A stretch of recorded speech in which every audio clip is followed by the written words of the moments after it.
We are going a little bit rogue here. We're shaking things up. We have reversed the order of the panelists. Hold your horses.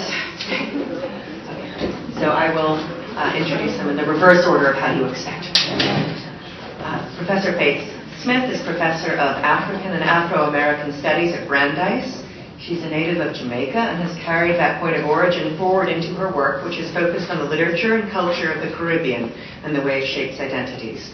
I think in her shoes, many of us would have seized upon this winter as an excellent opportunity for many research trips. She recently edited a collection on sex and the citizen in the Caribbean and is working on a book about Caribbean people's conceptions of modernity in the late 19th and early 20th centuries.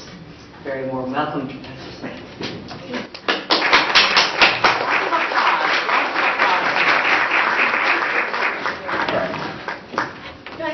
Very good to be here. I want to join everybody in thanking Susan and Kiki.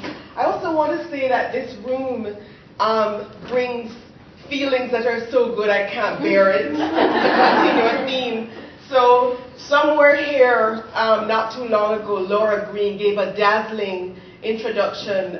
She was introducing Chimamanda Adichie, so I remember the room in that spirit.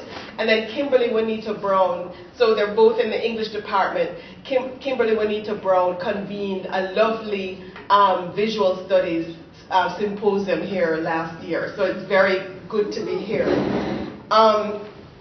So I'm going to begin with a few incidents and statements from the past decade or so. But I'm really, my mind is really in the first decade of the 20th century.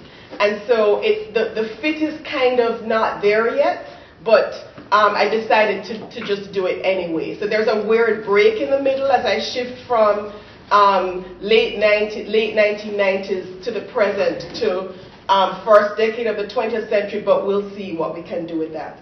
So here goes. Local news coverage of the firebombing of a home occupied by two sleeping male occupants features an irate member of the community detailing the victim's sins. While one man went to work, the other stayed home to wash clothes and cook. So this is an incident over the last few years on Jamaican news television. So the image of kind of queer homemaking, men doing unmanly things in the domestic sphere. A recent YouTube video, again this is Kingston, the plight of young homeless men living in sewers and the evictions, and it's up on YouTube, so we actually follow the camera into their living spaces. In fact, they're asleep as we look on. And so where you will find the link to the YouTube on a gay rights advocacy website. So here we could think about advocacy as complicit with the state power that it is supposedly contesting as we kind of go into people's spaces and vulnerability. Ultimately, I'm going to be returning to a domestic interior space later on. But to continue the kind of list, local religious leaders joined their counterparts in Africa and Asia in condemning the North American and European liberalism that has resulted in the appointments of people like Canon Jean Robinson in this country, Canon Jeffrey John in Reading, England, cautioning that Christians cannot, quote, lead by joining. This is from a Jamaican newspaper. In its attempt to catch up with the world, the Anglican Church is being carried away. Another one, this time Martinique, and this is from the research of Vanessa Agar-Jones, where she points out a kind of double bind for residents of Guadeloupe and Martinique when it comes to questions of sexuality and citizenship. And this is around the 2007 French presidential elections. On the one hand, posters in Guadeloupe's capital, Pointe-à-Pitre, attention, Ségolène Royal wants to allow the macrame, the faggots, the batty boys, to marry. We say no. And on the other hand, an article in Paris, the sorrow of the sorrow of the macrame, the sorrow of the homosexuals, homophobia in Martinique. And so as she points out, what we have on one side is homosexuality. So on the Guadeloupe side, the people with the posters saying, no, don't allow it. If you elect her and not Sarkozy, we're going to have gay marriage, etc., etc., etc. So on that, in those terms, homosexuality is framed as a terrible cost of being an overseas department of France. That is political integration, voting rights, French citizenship, the civil union rights, etc., etc., etc., and imposition of values being interpreted as foreign. On the other hand, the critique of Caribbean attitudes to sexuality is made in terms of oppositions between first world secularism, third world religiosity and backwardness, with first world activists coming to the rescue of beleaguered Caribbean victims of homophobia. So that's another on the list. So another example, Oprah Winfrey informs her audience that her Jamaican guest is fleeing the homophobic terror of her homeland, a place we in North America call paradise. Time magazine refers to Jamaica as possibly, quote, the most homophobic place on earth, in contrast to the place that is, quote, familiar to North Americans primarily as a laid-back beach destination. So, interesting here then that the designation such as possibly the most homophobic place on earth, in contrast to the place that is primarily a laid-back beach destination, juxtaposes two intertwined truths about the region, whereby it is violently homophobic or available for servicing the global north.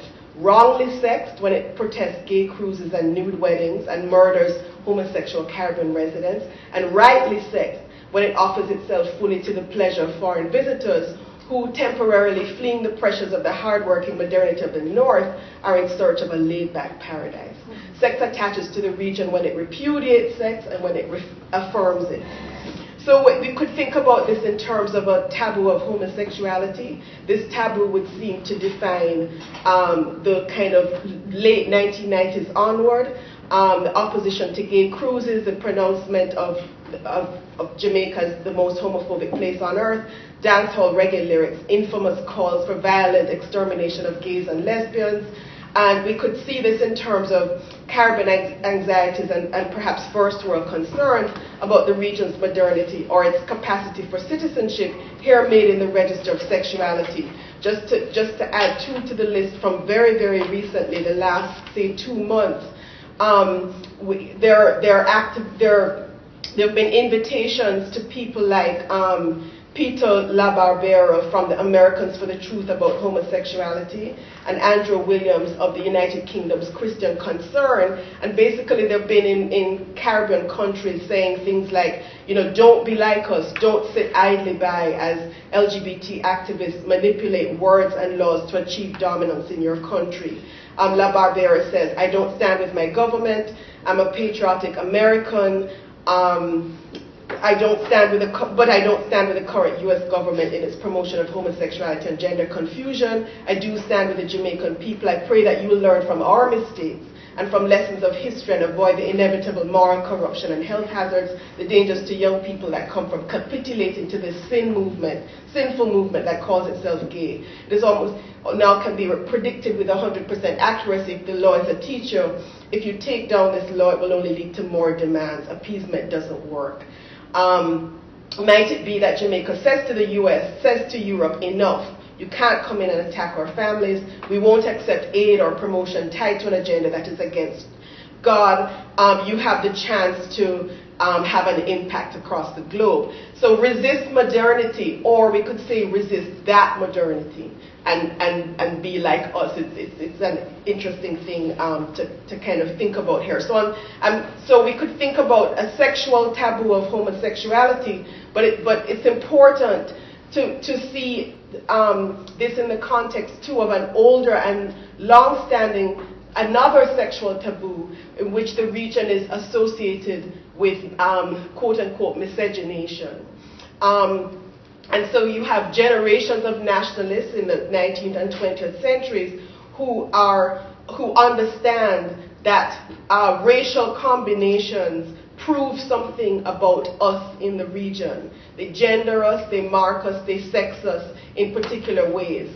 For colonial subjects, the refutation of racial slander is also a contestation over how the group being spoken for is sex, racial combinations, so the fact of many different types of people, and the fact of the combination of different kinds of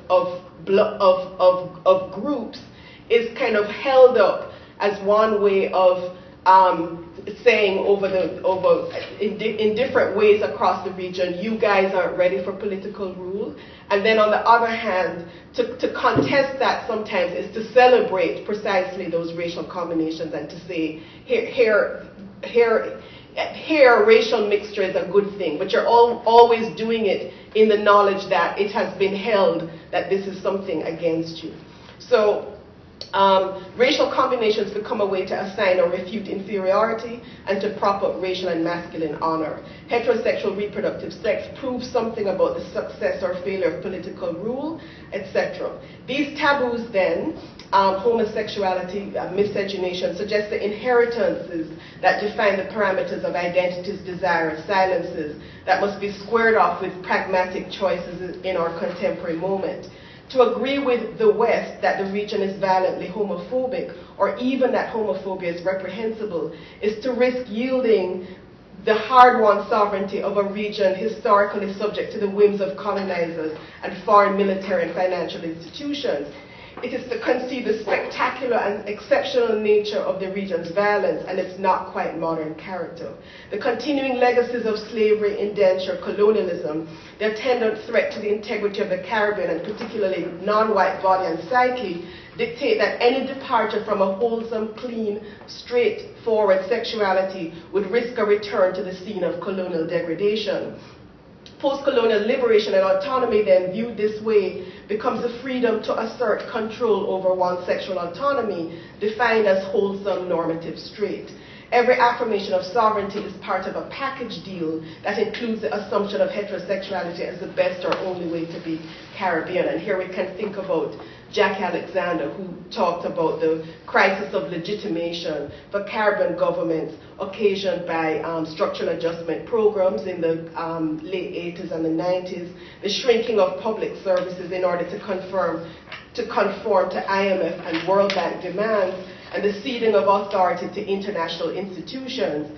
And so she says, to compensate for that loss of sovereignty in the economic and political sphere, we could understand Caribbean governments becoming stricter in the kind of moral arena. And so this was a way of compensating for losing out in other ways.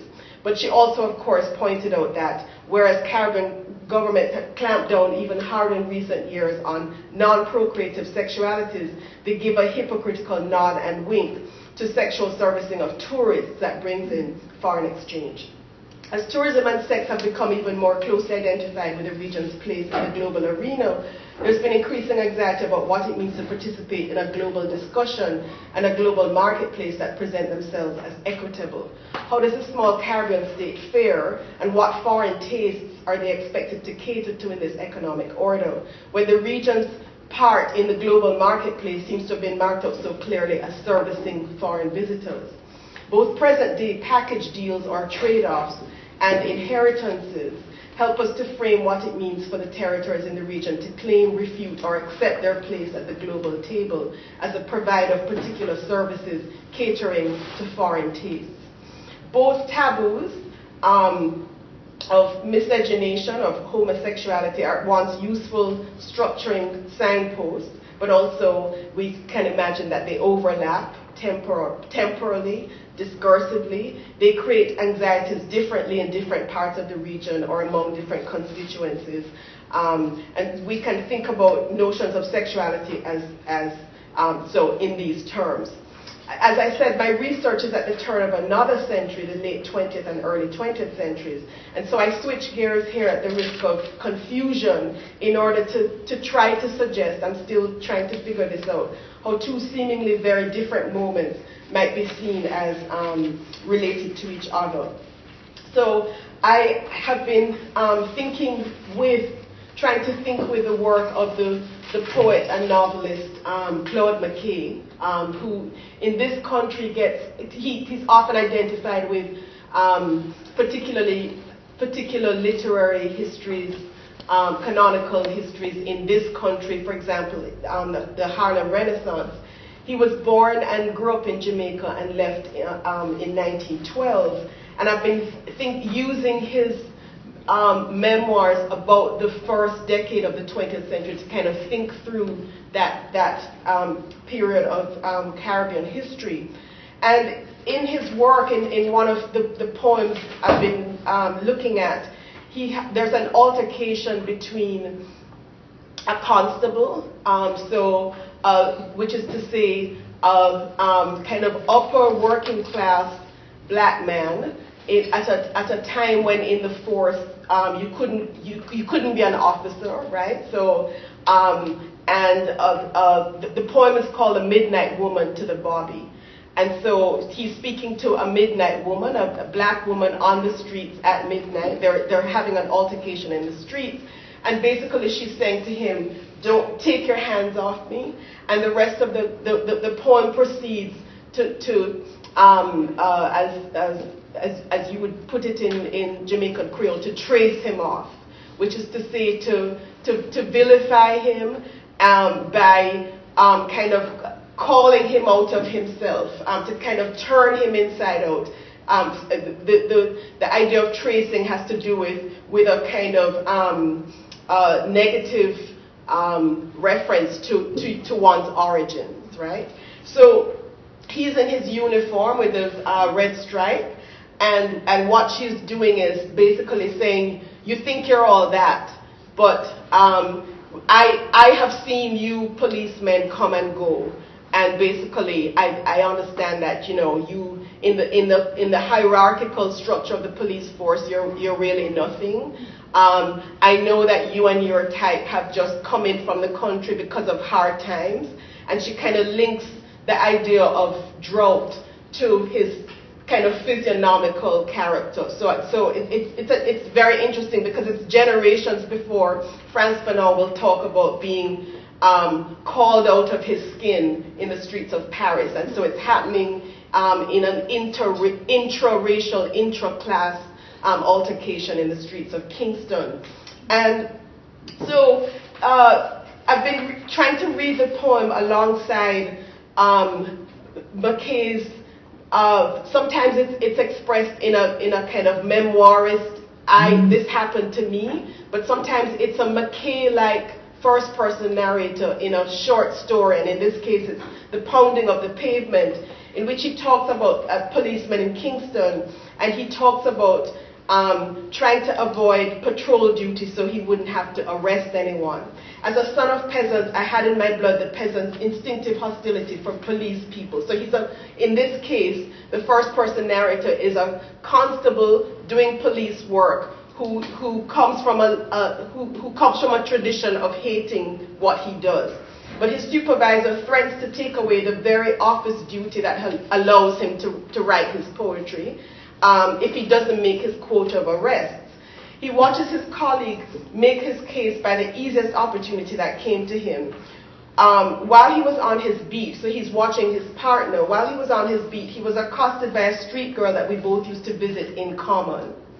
While she teased him a little for doing patrol duty, he arrested her for obstructing a constable on duty. The girl thought it was all a joke, but when the court fined her 10 shillings with 21 days imprisonment, her smiling turned to a terrible howling. So here, we see the exercise of a power that one has. He has the power to withhold or not, the obligation to make an arrest, her expectation that she could make a joke in peace, and crucially here, a street girl that we both used to visit in common. So I'm very interested in that, the exercise of that power, but also in the poem and in much of Mckee's fiction, very often you're getting the black man, such as the constable, being seen as kind of beleaguered.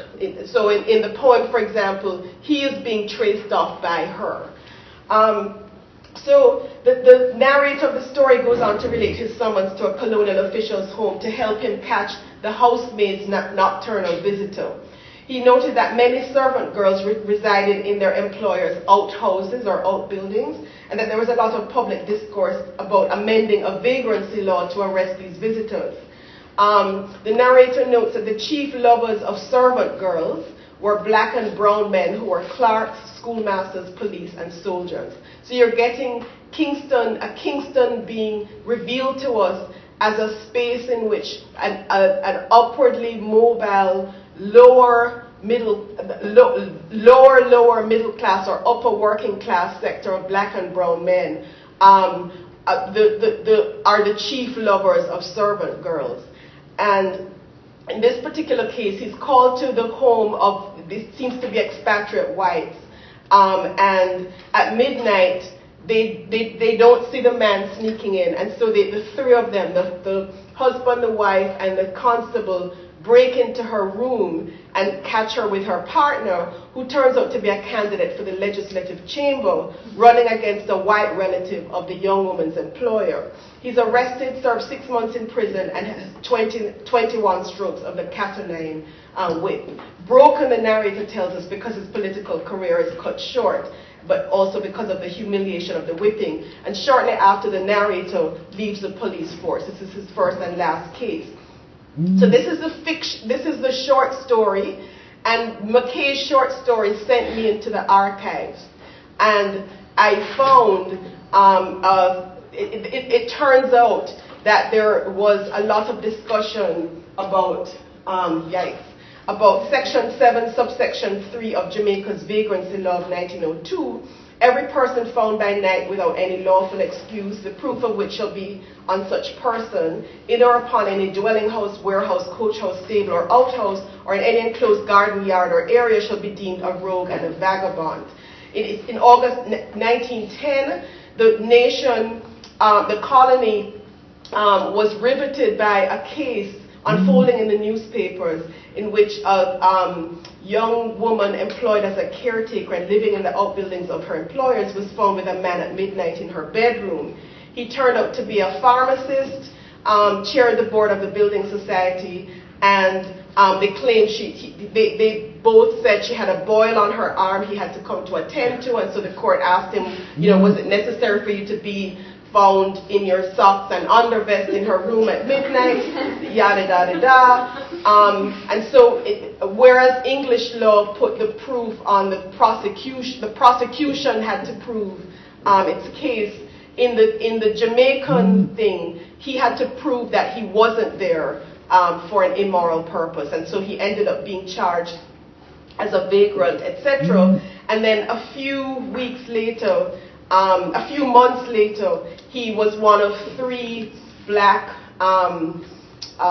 men who succeeded in being elected to the Legislative Council, and it's very clear that people turned out en masse to vote for him, partly as a kind of sympathy vote.